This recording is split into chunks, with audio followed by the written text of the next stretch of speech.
It was a Tuesday like any other. Clear skies, fresh coffee, my wife at physical therapy, and me sitting on the balcony, reading the neighborhood news in the HOA group, that digital lair where old people feel like judges and neighbors turn into community spies.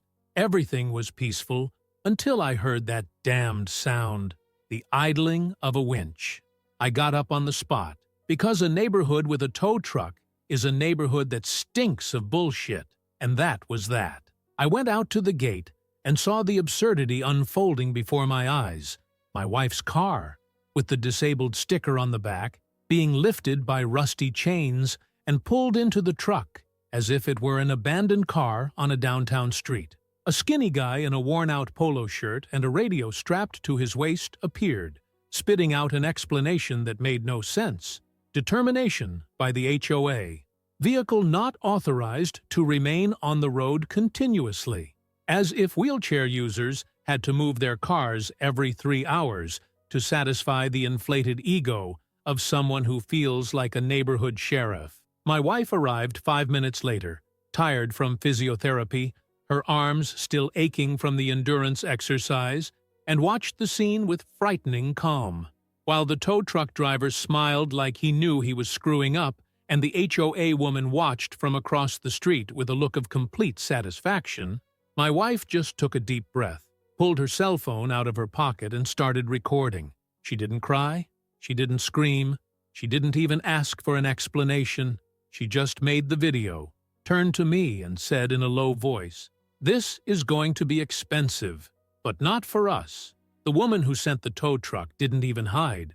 She stood there, leaning against the gate of her house, as if she had just given a citizenship lesson. She had a clipboard under her arm, a glass of tea in her hands, and that wry little smile that only someone who has never been sued has the courage to maintain. She didn't know who she was dealing with. She thought she was just another resident who could be bent over with pressure and status. But my wife wasn't just anyone. She was a lawyer, the kind that makes developers lose sleep, a specialist in real estate law, used to dealing with judges, notaries, and clauses that make a liquidator cry. That tow truck was the last straw, not because of the pain, not for the humiliation, but for the abuse. Because if there's one thing my wife won't tolerate, it's seeing a rule used as a weapon. And there was the perfect example. The president of the HOA, the organization that should take care of gardens, recyclable waste, and warn when water is going to run out, using her position to exert power over someone who had done absolutely nothing wrong.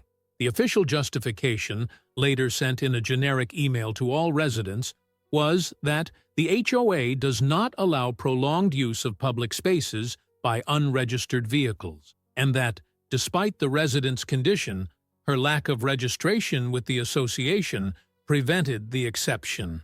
An elegant way of saying, she doesn't pay the annual fee, so let her make do. My wife remained silent for 2 days. All she did was type. Every hour, she got up, picked up a pile of documents, crossed the room, analyzed the HOA bylaws, the municipal code of ordinances, and plunged into a sea of case law with the peace of mind of someone who knows that justice is on their side, and that it will crush the other side like an ant. During this time, the woman who sent the tow truck continued to parade around the neighborhood as if nothing had happened. She smiled at everyone. She said hello with her hand raised. She walked past our house with the gait of someone who thinks she's winning. But no one there saw what was coming.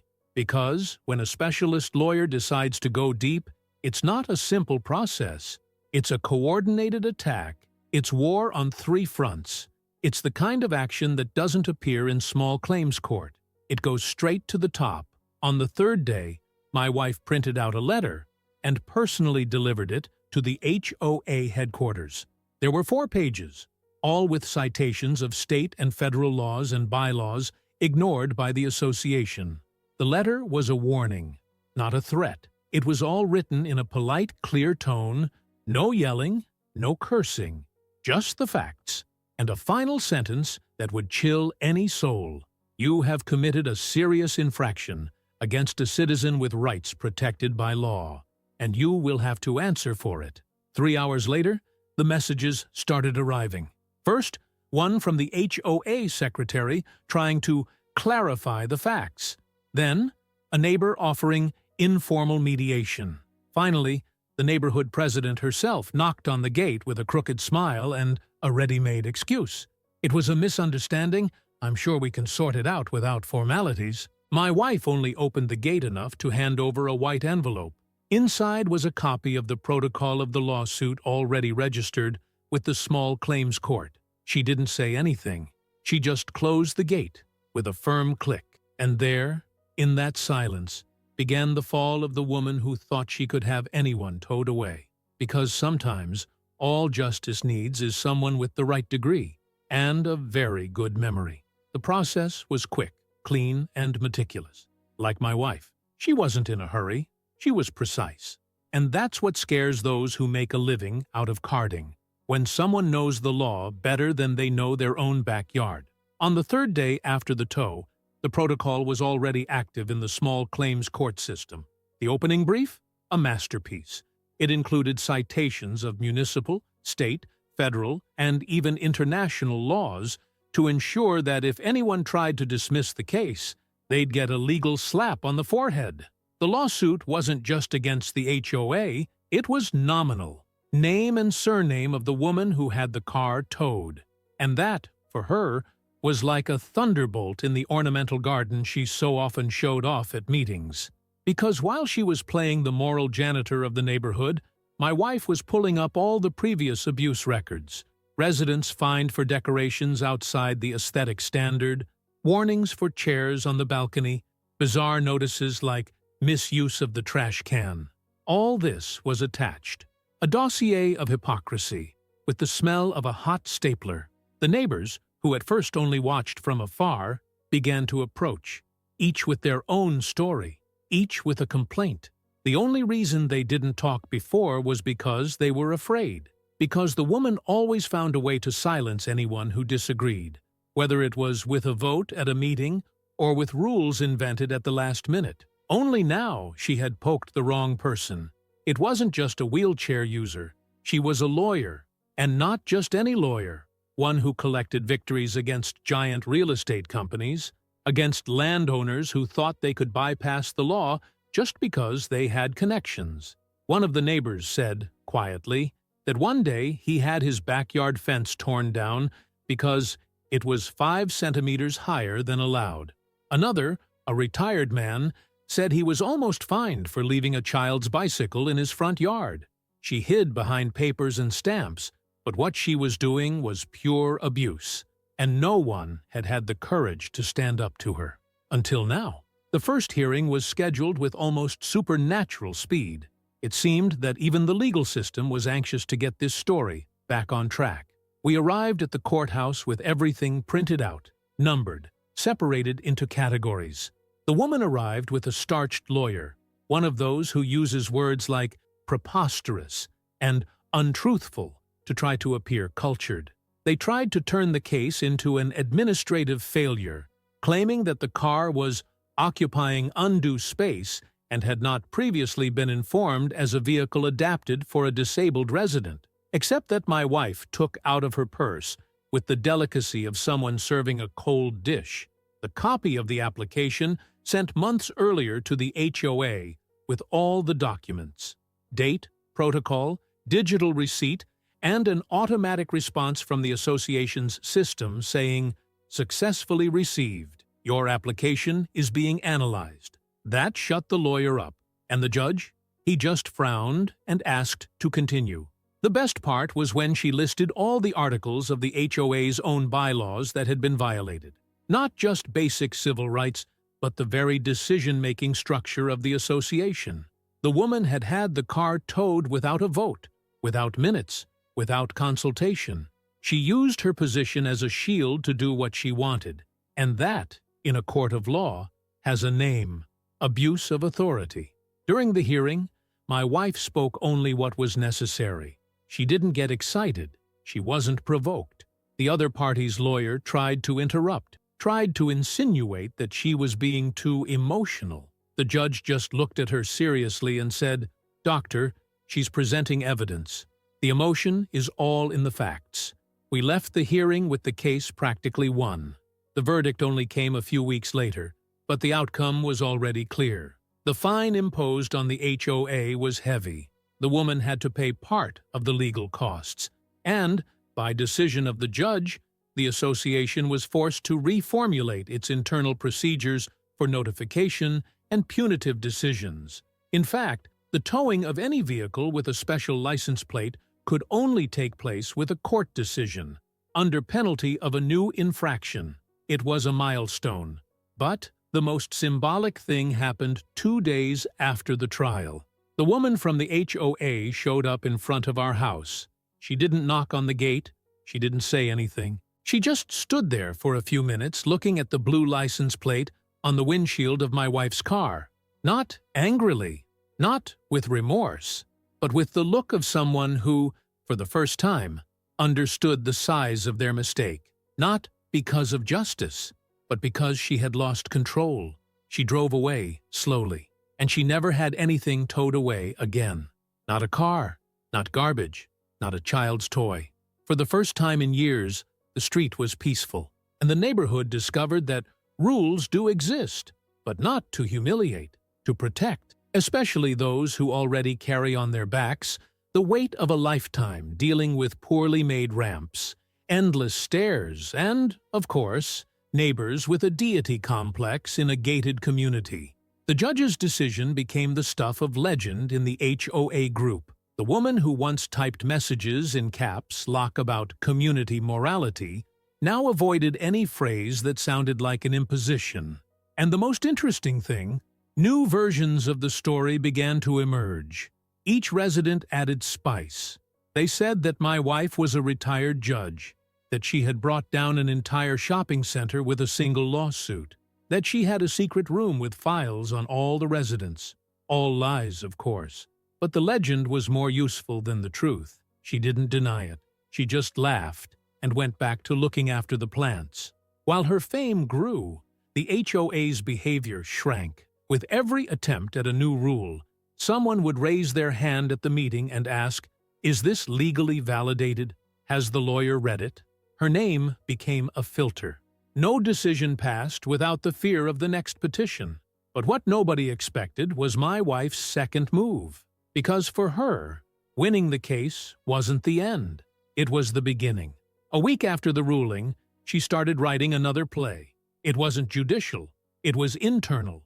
A project to reform the association's bylaws with clear clauses protecting disabled residents, a warning process with a real deadline, mandatory voting for punitive actions, and a direct anonymous reporting channel with public bodies. It was practically a new manual on how not to be an asshole in a board position. And she did what scares anyone with a fragile ego the most. She put the project to a general vote, not just for the board, but for the whole community. With enough signatures, she managed to call an extraordinary assembly. For the first time, the association hall was full without the promise of a free buffet. We arrived early with printed copies of the new statutes. There was no inflammatory speech, just facts, paper, and logic. She stood at the front, took the microphone, and said, "I'm not here to call the shots. I'm here to make sure that no one else has to go through what I went through just because I didn't want to pay to be mistreated." Silence. A gentleman from the back, who barely spoke to his neighbors, stood up and clapped his hands.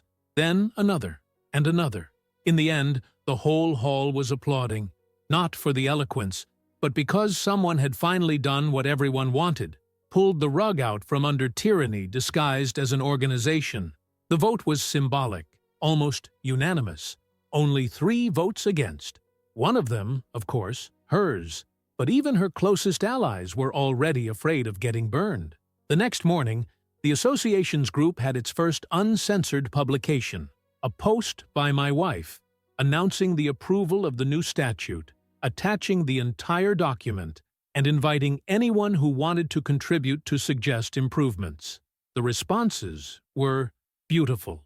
People who never spoke up thanked me. One mother spoke of the relief of knowing that her daughter with cerebral palsy could grow up in a neighborhood she respected.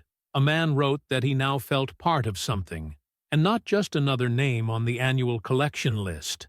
And the most incredible thing, even those who have always defended the HOA recognized that the change was necessary. Of course, it wasn't all fairy tale. The woman from the HOA, even stripped of her informal power, continued to walk around the neighborhood as if she were a decadent star from the 90s. A yellow smile, restrained steps, and the look of someone who still hasn't understood where she lost her hand. She tried to approve a new code of minimum coexistence, a kind of pamphlet with rules of good neighborliness written by her. It was solemnly ignored. The paper became a vase holder on a neighbor's table.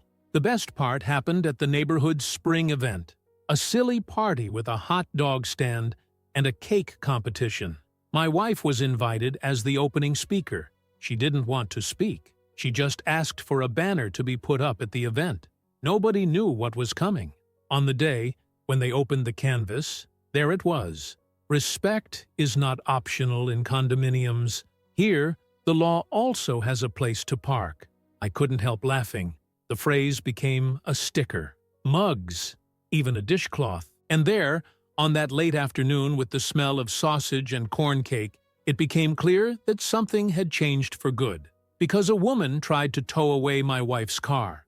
But what ended up being towed away was her ego, the old HOA structure, and a whole culture of submission that had hung over the neighborhood for years. My wife sat on the bench in the square, crossed her legs, and bit into her hot dog with mustard. A boy ran past and shouted, "Hey, you're the law lady, aren't you?" She just nodded, wiped her mouth with her napkin, and said, "I'm just someone who read the regulations." Right to the end. Time passed, but the neighborhood was never the same again. That trailer, which for many would have been just another abuse, became the ground zero of a silent, almost poetic turning point. There was no commemorative plaque on the sidewalk, no renamed street, but everyone there knew what had happened. And, above all, who made it happen. My wife went about her routine, without seeking the limelight. She didn't show up at every meeting. She didn't try to control anything. She didn't insist on recognition, but her presence hung over every decision made. All it took was for someone to suggest something absurd, and there would be a murmur in the background. I'd better make sure it doesn't conflict with the new statute. She became a kind of unofficial moral compass, a figure who inspired more by what she did than by what she said. The wife of the former president tried, here and there, to recover some of the territory she had lost. She attended meetings as a listener. Sometimes she made neutral suggestions that, in practice, tried to regain control. But the community was vaccinated. Every attempt at manipulation was met with silence, or, at best, with that little smile at the corner of the mouth that says, "We remember everything." One day, a new family moved into the block. Young people, small children, an adapted car with a wheelchair support in the back. One of the neighbors came to our door to ask if he could introduce my wife to them as a reference in accessibility rights. She didn't hesitate. She went over as calmly as ever and offered to help us understand how everything worked in the neighborhood now. She showed them where the HOA was based, explained the new bylaws, and, of course, told them the story. Not the dramatic version, just the facts. The new neighbor listened with wide eyes and, at the end, hugged my wife. Not out of pity, out of gratitude, for knowing that someone before her had already secured the right to park without having to apologize for existing. HOA meetings have become shorter, more objective, more human. No one tried to apply rules as if they were a monarchy's decree. Decisions came with debate, with listening. Even notices in the mailbox came with please and thank you. And as absurd as it sounds, this small change in tone already showed how the neighborhood had matured. Of course, there were still disputes, gossip, the eternal so-and-so cut down the tree without asking. But now there was a channel to sort things out, a clear statute, and, above all, a precedent. If someone abused it, there was someone who knew the way to justice. And that was enough. The woman who started it all ended up moving away. Some say it was of her own free will. Others say she was pressured. Officially, it was for personal reasons. But everyone knew the truth. She couldn't stand living in a place where she could no longer impose her will without consequences. Above all, she could no longer bear to live under the shadow of someone who had proved to her that knowing the law weighs more than holding office. The day she left, none of the residents came to say goodbye, not out of spite, but because she had already said goodbye a long time ago. The moment she tried to use the power of the HOA to crush someone she thought couldn't defend herself. The following week, the new president of the association proposed a small symbolic tribute, painting the parking space on the street where it all began blue, with my wife's name underneath, in a subtle, unostentatious detail. She refused. She asked for the parking space to remain blue, but with a phrase in place of her name, "Rights don't need kindness. They need respect." And so it was done. Today, she walks more calmly. She gets in and out of her car without fear. She knows she can trust the neighborhood, not out of kindness, but because she built it with effort. And when someone new moves in, the residents tell the story like someone recounting an important chapter in the neighborhood. A legend, without exaggeration, just truth. In the evenings, she likes to sit on the balcony. She sits there quietly, watching the street. Sometimes someone passes by and raises their hand. Sometimes a driver slows down in front of a blue parking space as a sign of respect. And in all these small gestures, there is an echo of what she has faced. The woman who tried to tow her down with a winch ended up towing her own authority. My wife? She parked in the right place, in the heart of a neighborhood that has finally understood the meaning of the word justice. And if you like this video, don't forget to leave a comment and a like.